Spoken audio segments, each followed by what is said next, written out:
G'day everyone, welcome back. Last couple of lectures to get through, and then you get a break, and then your exam. And I'll give you some details about that as time gets closer.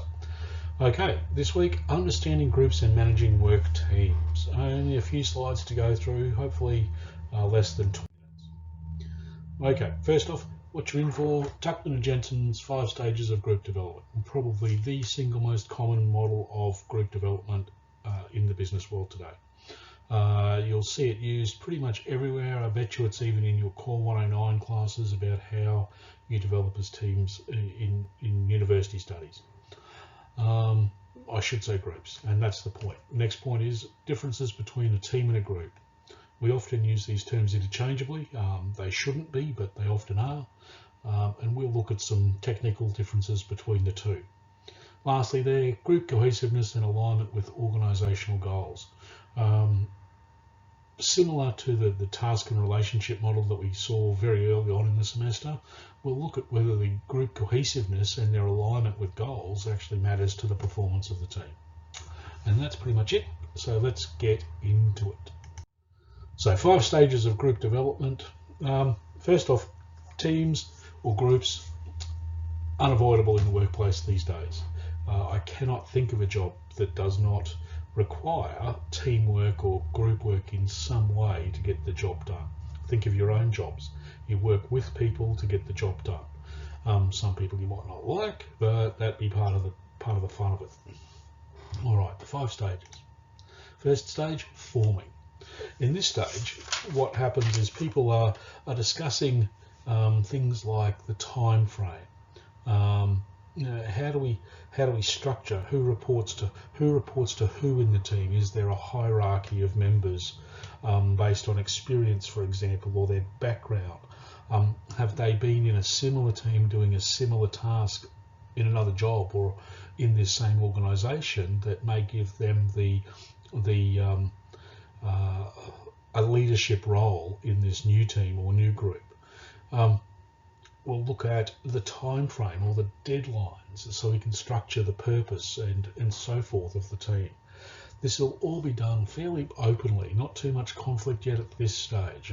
We're really setting the baseline or the benchmarks for our team, and we're going to work with this to make decisions as we work towards the teams or the group's objectives. Okay, second one, storming. This is where there is we start to recognise the differences of people within our team. We realise that not everyone is like us, for example, and that some people may have skills or knowledge that we don't have. Hopefully, this diversity is embraced. This recognition that you don't know everything yourself is taken into account. We're not really here as managers to condone or wish for the relationship conflict. The conflict should be about the processes, maybe the roles. It's not about personal differences, if I can put it like that. We'd be discussing in this stage how we do things. What's the best way to achieve our goal as a group? There'll be discussion about this, toing and froing. I've got a better idea, you've got a better idea. Which ones or which parts of those ideas might help us do a better job. Other questions might be why we do things this way. Is it because someone's had experience in this particular area before, so they know the right way? Or is it just a bit of a guess on our part in how we might do this, which means the discussions about how we do this are going to be why we do this are going to be far more detailed and possibly conflictual. Now, 2 types of conflict in simple terms. Interpersonal conflict, we really don't want. Constructive conflict in the way that this conflict can help us do a better job is okay, and it needs to be managed. Number three is norming. And this is where we've gotten over a bit of conflict, and we start to become what's known as cohesive. We start to recognise that other people in the team or the group have skills that we don't have, and as a result we could leverage that skill to help the group do meet their objectives. This is what all of the things that we did before, the purpose, the structure, the roles, the processes, here they're becoming enacted. Up until this point, we're really sort of discussing the best way to do stuff. Here, we're actually putting those discussions into practice and getting on with the job. Yeah, that'll do. Next one, performing. Members' energies move to achieving the goal. So this is where you've passed pretty much all of the discussion stuff. You've passed the norming, you've developed those relationships, and to put simply, you're getting on with the job. We move into an environment known as productivity. So performance, productivity, like I said before, forgive me, it's actually doing it and getting trying to achieve those goals.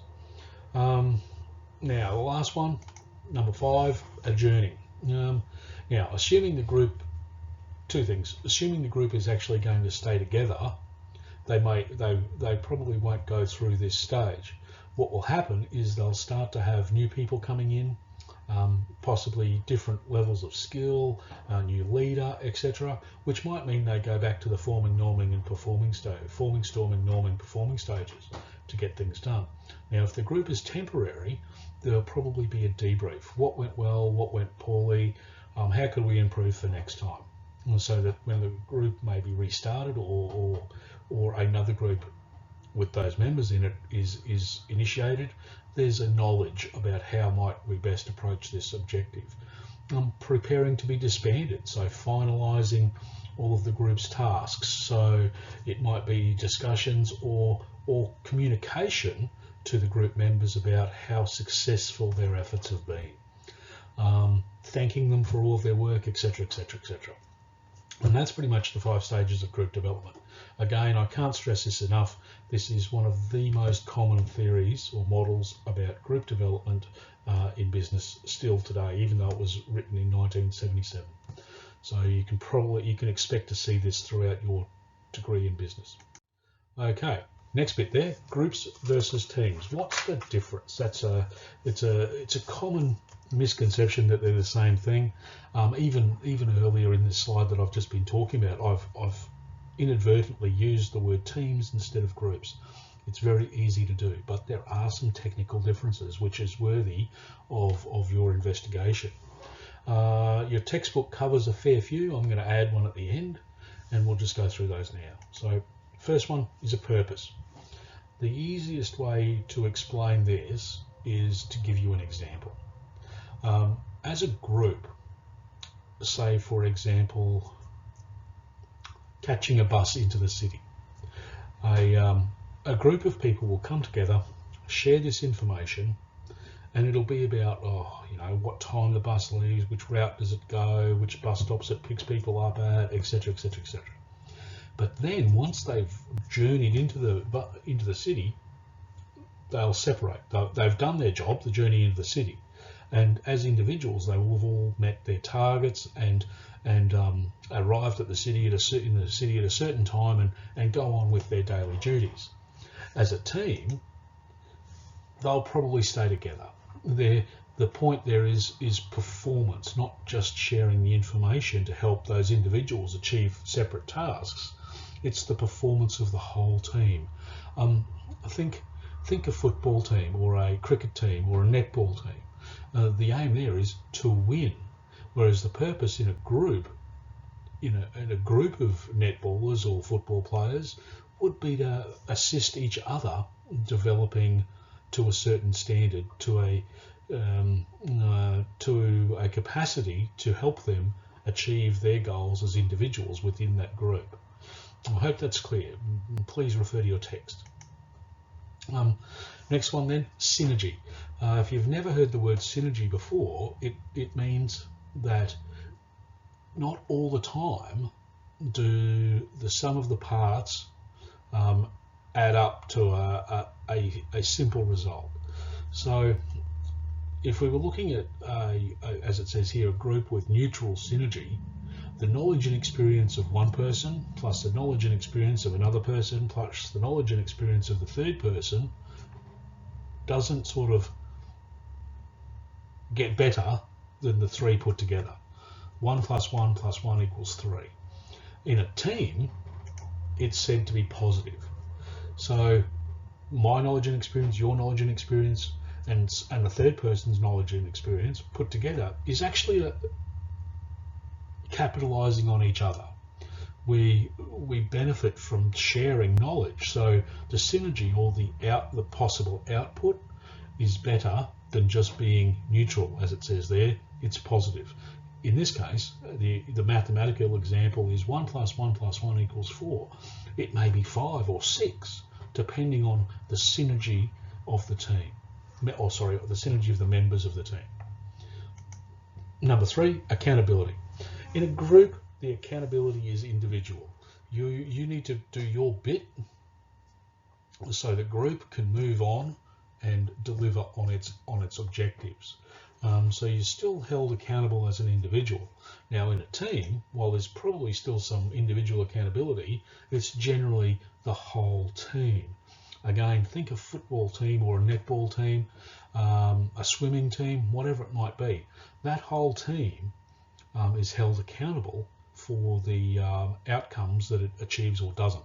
If you can go back a few years when the Australian Olympic team didn't do so well, the individuals weren't held accountable. It was mainly the team managers, the team itself. The whole team come under scrutiny by the news media for not achieving what it should have supposedly achieved in the Olympics. So that's a critical difference. Next one, skills.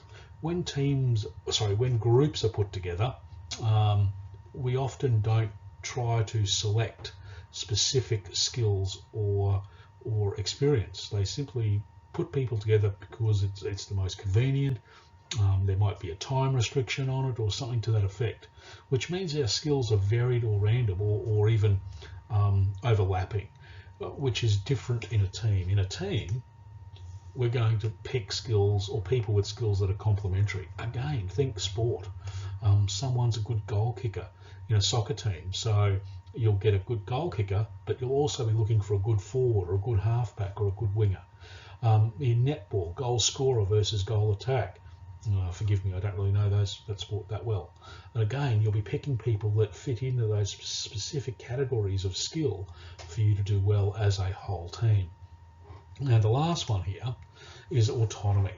So in a group, autonomy is fairly low. People will be managed relatively closely to deliver on their individual outcomes.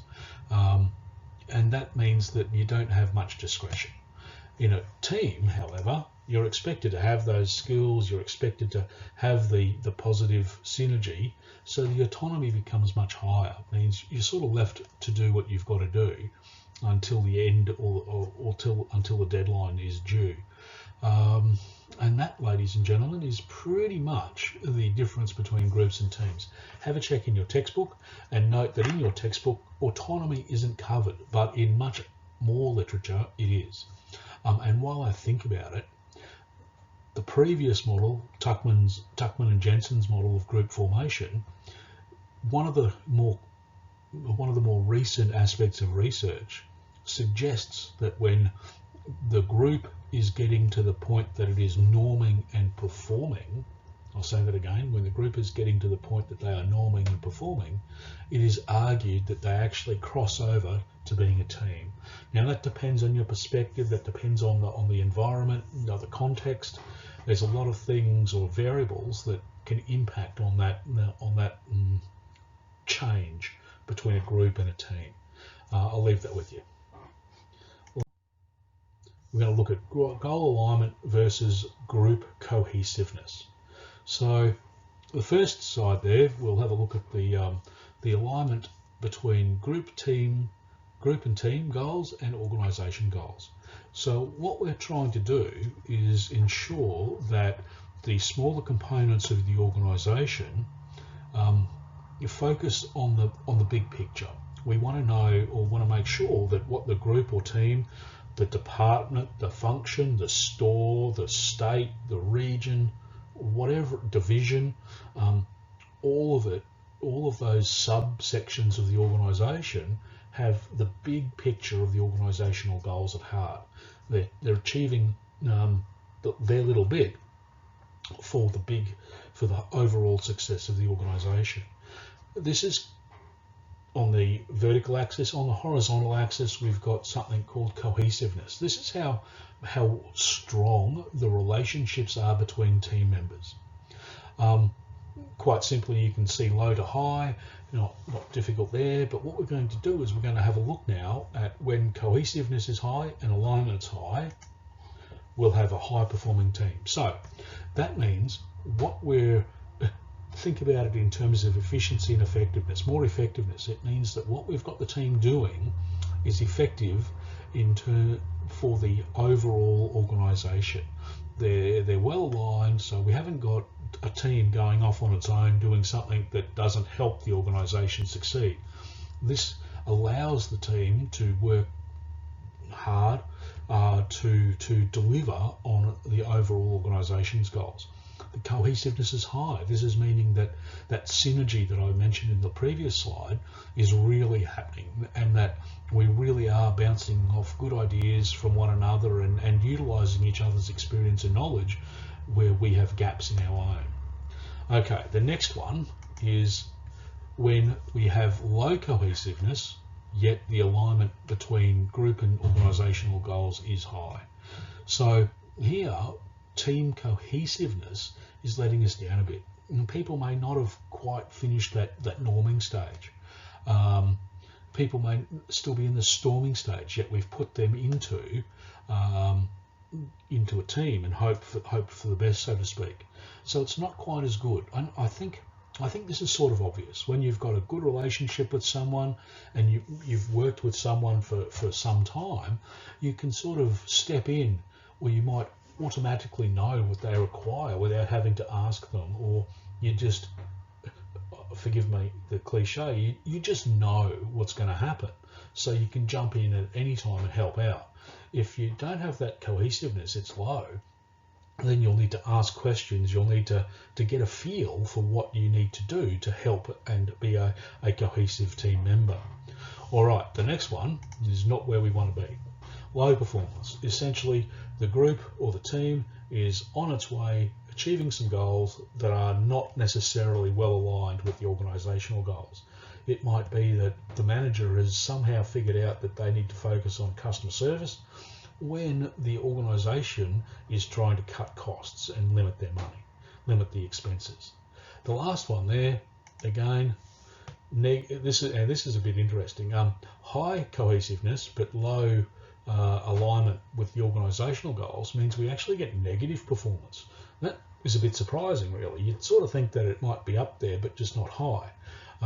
But because we're so focused on the relationships and we have low group team alignment with organisational goals, then it's probably back to front. It's probably going the wrong way in terms of what we can achieve for our whole organisation. Hence, the perception there of negative performance. Okay, ladies and gentlemen, that's pretty much it. You have motivating and rewarding employees, and the week after that I will send another video for the exam. Okay, thank you and have a great day. Bye.